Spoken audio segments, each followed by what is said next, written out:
መግለጫው ላይ ነጭ ውሸት ነው በአፋሃድና በአገዛዙ መካከል ለዛውም ደግሞ በፈረሰው የክልሉ መንግስት እኮ የአማራ ክልል መንግስት እኮ ፈርሷል። ከፈረሰ 2 ዓመቱ ነው። አሁን ያለው የሙት መንፈሱ በአማራ ክልል ውስጥ ያለው ወታደራዊ አገዛዝ ነው። የፌዴራል መንግስቱ ወታደራዊ አገዛዝ ነው ያለው።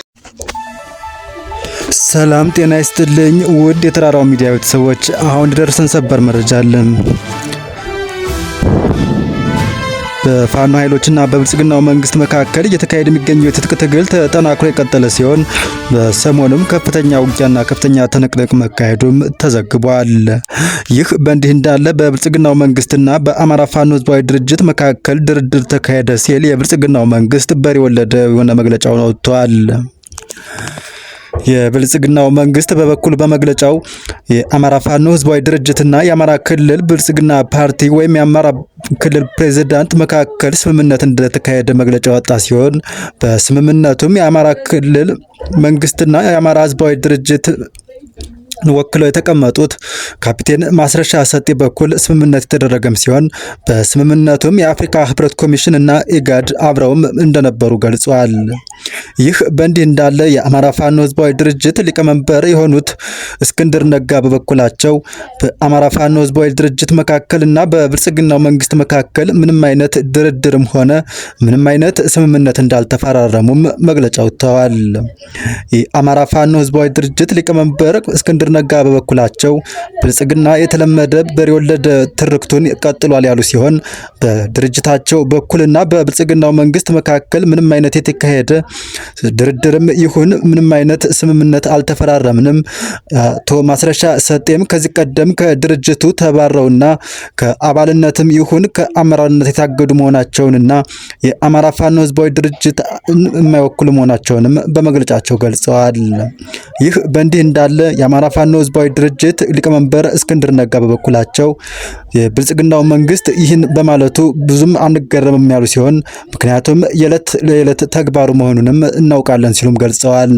ነገር ግን የኢጋድ እና የአፍሪካ ህብረት ኮሚሽን ላደረጉት ትብብር ማብራሪያ እንዲሰጡን እንጠይቃለን ሲል በመግለጫቸው ጠይቀዋል።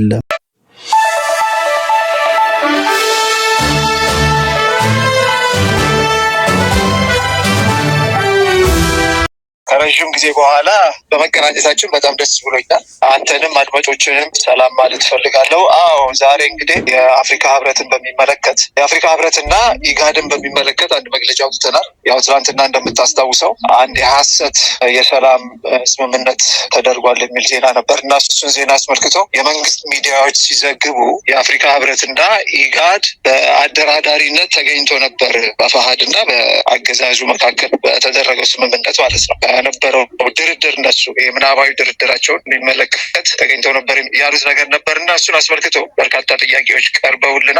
አንድ ሐሰት ነው ግልጽ ለማድረግ ፈጽሞ በሬ ወለድ የሆነ ሐሰት ነው። እሱን አስመልክቶ እኛ ሐሰት ነው ከምንል ይልቅ ራሳቸው አፍሪካ ህብረትና ኢጋድ በዚህ ጉዳይ ላይ መግለጫ ሊሰጡ ይገባል ብለን ነው ዛሬ መግለጫ ወጣ ነው። እንደምታውቀው ትናንትና አፍሪካ ህብረትም ኢጋድም መግለጫ አውጥተው ነበር። በዛ መግለጫቸው ላይ እነሱ ያሉት በፊርማ ስነ ስርዓቱ ላይ ተገኝተን ታዝበናል።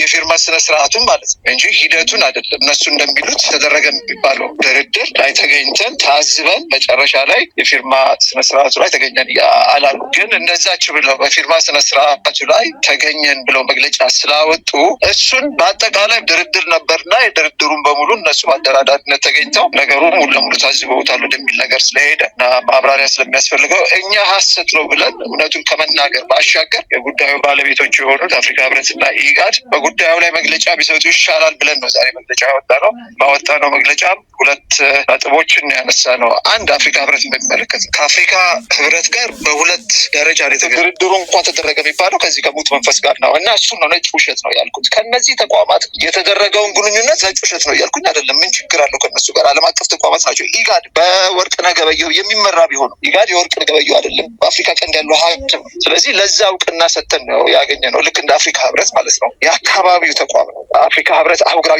ተቋም ነው። ኢጋድ ደግሞ የአካባቢው የአፍሪካ ቀንድ ተቋም ነው። ስለዚህ ለዛ እውቅና ሰጥተን ክብር ሰጥተን እንድንገናኝ የተደረገው። ከእነሱ ጋርማ ተገናኝተናል። የተገናኘ ነው በምን ጉዳይ ላይ ነው? ከዚህ በፊት እንደተባባልነው ከድርድር ውጭ በ3 ጉዳዮች ላይ ለመነጋገር ነው ብለናል። ፕሮግራማችን እናስታውቃላቸዋል። በሰብአዊ ጉዳይ ላይ ተነጋግረናል። በጦር ወንጀል ጉዳዮች ላይ ተነጋግረናል። እነሱ ደግሞ ተጨማሪ አጀንዳዎች አሉ ቢሉ እኮ እኛ ግን ለማንኛቸውም በራችን ክፍት ነው። ይሄ ባለፈውም ጊዜ ምክትል ኮሚሽነሯ ጋር ስገናኝም ነግራቸዋለሁ። ምንም እኛ ቅድመ ሁኔታ የምናስቀምጠው የለም። እነሱ ስለ ሰላም ድርድር መናገር ከፈለጉ መነጋገር ከእነሱ ጋር ፈቃደኛ ነው። ሰላም ድርድር ያስፈልጋል አያስፈልግም፣ ይቻላል አይቻልም በሚለው ከእነሱ ጋር እንደራደራለን። ከአገዛዙ ጋር ግን አይደለም። ይሄን ያስቀምጥነው አቅጣጫ፣ ይሄን ያስቀምጥነው በዛ መንገድ ነው የምንሄደው። ስለዚህ መግለጫችን ላይ ያለው ይህ ጭብጥ ነው ማለት ነው።